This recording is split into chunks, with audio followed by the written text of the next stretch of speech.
5월 17일 키다리 아저씨께 하루 종일 강의 내용을 필기하고 밤에는 소설을 쓰느라 어깨가 아파서 편지를 길게 적지 못하겠어요. 드디어 3주 후면 졸업입니다. 아저씨가 졸업식에 오실 것이라고 기대하고 있어요. 만약 그때도 제 앞에 안 나타나신다면 아저씨를 미워할 거예요. 줄리아는 저비도련님을, 셀리는 지미 오빠를 초대한다대요.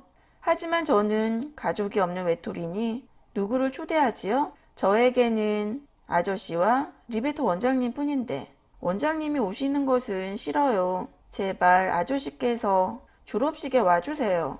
글씨를 많이 써서 손가락이 저리는 주디 올림. 6월 19일 키다리 아저씨께 저는 이제 지성인입니다. 졸업장은 제가 제일 좋아하는 두 벌의 드레스와 함께 옷장에 넣어두었어요. 졸업식 날 장미꽃을 보내주셔서 감사해요. 저비도련님과 지미 오빠도 장미꽃을 선물했지요. 저는 두 사람이 준 꽃은 욕조에 담아두고 졸업식장에는 아저씨가 보내주신 꽃을 들고 갔어요. 올 여름에 록윌로우 농장에 가 있을까 해요. 어쩌면 그곳에 오랫동안 머물지도 모르겠어요. 글쓰기에는 참 좋은 곳이거든요. 요즘 저는 한창 진행 중인 원고에 푹 빠져 있어요. 언제나 작품 생각뿐이지요. 잠자리에 들면 꿈에도 나타날 정도예요. 이제 제가 가장 바라는 것은 평화와 고요, 그리고 책을 쓸 수 있는 넉넉한 시간이에요. 저비도련님은 8월에 농장에 오셔서 일주일쯤 머물 예정이고 지미 오빠도 들르기로 했어요. 지미 오빠는 대학을 나와 채권 거래소에 일하는데 여러 지방 은행에 채권을 팔러 다닌다더라고요. 농장 근처 은행에 오게 되면 한번 들으겠다는 거예요. 늘 같은 마음이지만 아저씨께서도 농장에 와보시면 좋겠어요. 물론 어림없는 일이겠지만요. 솔직히 아저씨가 졸업식에 안 오셔서 많이 실망했어요. 어엿한 문학사가 된 주디 에버트 올림. 록윌로우 농장에서 7월 24일 키다리 아저씨께 아저씨는 일하는 것이 즐겁지 않나요? 아니, 일은 해보셨나요?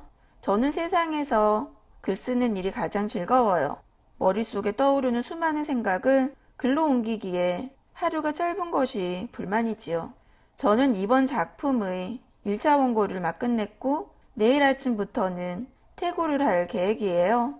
머지않아 아저씨가 보신 것들 중 가장 재미있는 책이 될 것이라고 자신해요. 이제 저희 삶에서 작품을 창작하는 것을 빼고는 아무것도 상상할 수 없어요. 저는 거의 매일 지칠 때까지 글을 쓰지요. 이따금 휴식이 필요할 때면 밖으로 나가 양치기 개와 놀면서 이어질 작업에 대한 새로운 아이디어를 얻어요. 아저씨께서는 제가 너무 자만에 빠져 있다고 생각하시나요? 절대 아니에요. 저는 다만 열정적일 뿐이랍니다. 이번에는 정말 제대로 된 책을 펼칠 수 있을 것 같은 느낌이니까 조금만 더 기다려주세요. 이제 다른 이야기를 해볼게요. 그런데 농장 소식은 별로 새로운 것이 없네요. 돼지는 뚱뚱하고 암소는 행복하며 암탉들은 알을 잘 낳고 있다고나 말할까요? 아저씨, 저는 아예 록윌로우 농장에 정착하면 어떨까 싶어요.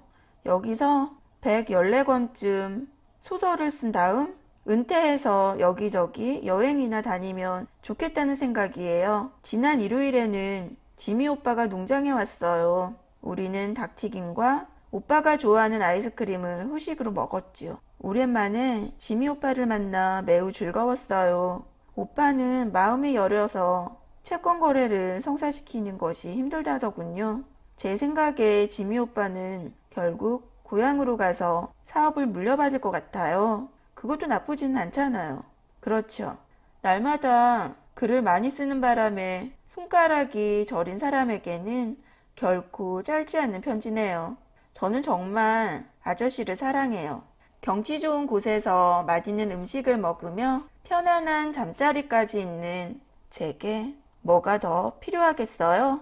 게다가 눈앞에는 종이와 펜이 놓여 있으니 저는 정말 행복하답니다. 그럼 이만 줄일게요. 아저씨의 한결같은 주디 울림. 추신. 다음 주 금요일에 저비도련님이 오신대요. 이곳에 일주일 동안 머무실 거래요. 기분은 좋지만 아무래도 작품을 쓸 시간은 조금 줄어들겠지요. 저비도련님 역시 저와 함께 시간을 보내기를 바라시니까요. 8월 27일 히다리 아저씨께 지금 어디 계세요? 아저씨, 이런 끔찍한 날씨일 때는 뉴욕에 안 계시기를 바랄게요. 그보다는 차라리 산 정상에 올라 흩날리는 눈발을 바라보며 제 생각을 해주세요. 요즘 저는 외롭거든요. 그러니 누군가 멀리서나마 제 생각을 해준다면 얼마나 좋을까요? 이럴 때 제가 아저씨에 대해 좀 더 많은 것을 알고 있다면 마음이 한결 든든하겠지요. 저는 록 윌로우 농장으로 완전히 이사를 할까 생각 중이에요. 셀리는 올 겨울부터 보스턴에서 일하게 됐대요. 아저씨는 제가 셀리를 따라가 작은 아파트에서 함께 사는 것은 어떻다고 생각하세요? 셀리가 일하러 가면 저는 글을 쓰고 저녁이면 둘이 어울려 즐거운 시간을 보낼 수 있겠지요. 록 윌로우 농장은 다 좋은데 이야기를 나눌 사람이 샘플씨 부부밖에 없어 저녁 시간이 지루해요. 물론 아저씨께서는 제가 보슨턴에 가는 것을 싫어하실 거라 짐작합니다. 벌써 비서분이 보낸 편지가 눈앞에 선하네요. 재료사 에버트 양, 스미스 씨는 아가씨가 록 윌로우 농장에 머물기를 바라십니다. 라는 내용의 사무적인 편지 말이에요. 제 생각에 아저씨 비서는 지독한 사람일 것 같아요. 하지만 아저씨, 저는 왠지 보슨턴에 가고 싶어요. 요즘 외로움 때문에 농장에서 지내기가 힘드네요. 날씨가 너무 덥고 건조해요.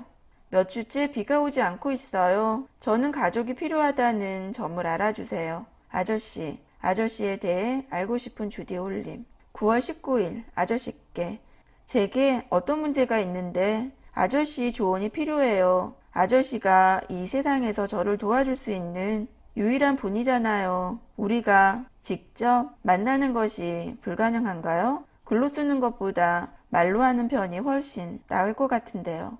주디 올림. 추신. 저는 매우 불행하답니다. 10월 3일 히다리 아저씨께 오늘 아침에 떨리는 손으로 아저씨께서 손수 써 보내신 편지를 받았어요.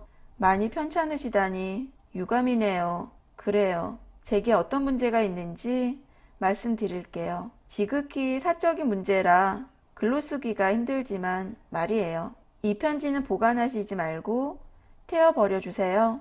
편지를 더 쓰기 전에 우선 1,000달러짜리 수표를 받아주세요.